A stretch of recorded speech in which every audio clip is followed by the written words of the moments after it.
ఈరోజు ఫ్రైడే కదా, నేనైతే ఇంట్లో పూజ చేసుకుంటున్నాను. ఈవినింగ్ లలితా సహస్రనామం చదువుకుంటాను. మార్నింగ్ పిల్లలకి క్యారేజ్ ఇవన్నీ ఉంటాయి కదా, టైం సరిపోదని చెప్పి ఈరోజైతే నేను ఒక ఇంపార్టెంట్ విషయం మీతో షేర్ చేసుకుంటాను. ఈ పని చేయడం వల్ల మనకి ఎంతో కొంత పుణ్యం అనేది వస్తుంది.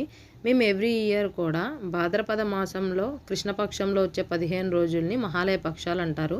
ఈ మహాలయ పక్షాలప్పుడు అన్నదానం చేస్తాము. అది మన స్తోమతకు తగ్గట్టు ఎంతమందికైనా చేసుకోవచ్చు, 5, 11 ఇలాగా. ఈ మహాలయ పక్షాలు అనేవి మన పితృదేవతల కోసం నిర్ణయించారు. ఈ మహాలయ పక్షాల్లో మనం ఏమేమి వాళ్ళ కోసం చేస్తామని చెప్పి పితృదేవతలు అయితే ఎదురు చూస్తూ ఉంటారంట. వాళ్ళు చనిపోయిన తిథి రోజున మనం శ్రాద్ధ కర్మలు కానీ అన్నదానం కానీ చేయడం వల్ల వాళ్ళు సంతృప్తి చెంది మనకైతే మంచి జరిగేటట్టు చూస్తారు. ఈ విషయాలన్నీ తెలిసిన వాళ్ళు ఓకే, తెలియని వాళ్ళు ఎవరైనా ఉంటే వాళ్ళకి షేర్ చేయండి. కనీసం అమావాస్య వస్తుంది కదా, అప్పుడు అన్నదానం చేయండి. వీడియో నచ్చితే లైక్ చేసి సబ్స్క్రైబ్ చేసుకోండి.